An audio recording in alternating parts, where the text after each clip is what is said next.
کراچی کے علاقے کارساز روڈ پر نشے میں دھت خاتون ڈرائیور کیس میں اہم پیش رفت سامنے آئی ہے۔ عدالت نے پولیس کی جسمانی ریمانڈ کی استدعا مسترد کرتے ہوئے جوڈیشل ریمانڈ پر جیل روانہ کر دیا۔ تفصیلات کے مطابق کارساز ٹریفک حادثہ کیس میں ملزمہ نتاشا کو سٹی کورٹ میں پیش کر دیا گیا۔ سخت سیکیورٹی میں ملزمہ کو چہرہ ڈھانپ کر عدالت پہنچایا گیا۔ پولیس نے ملزمہ کے 14 روزہ جسمانی ریمانڈ کی استدعا مسترد کر دی۔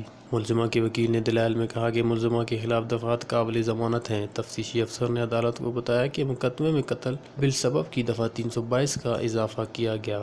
دفعہ 322 ناقابل ضمانت ہے۔ مدعی کے وکیل نے استدعا کی کہ پتہ لگایا جائے خاتون نے کس قسم کا نشہ کر رکھا تھا کہ 2 افراد کی جان لے لی۔ عدالت نے ملزمہ سے مکالمہ کرتے ہوئے کہا کہ آپ کے شوہر کا کیا نام ہے؟ ملزمہ نتاشا نے بتایا کہ میرے شوہر کا نام دانش ہے۔ عدالت نے استفسار کیا کہ پولیس نے آپ پر کوئی تشدد تو نہیں کیا؟ نتاشا نے کہا کہ مجھ پر کوئی تشدد نہیں کیا گیا۔ عدالت نے ملزمہ کو عدالتی ریمانڈ پر جیل بھیج دیا۔ عدالت نے عین سماعت پر تفتیشی افسر کو چالان پیش کرنے کا حکم دے دیا۔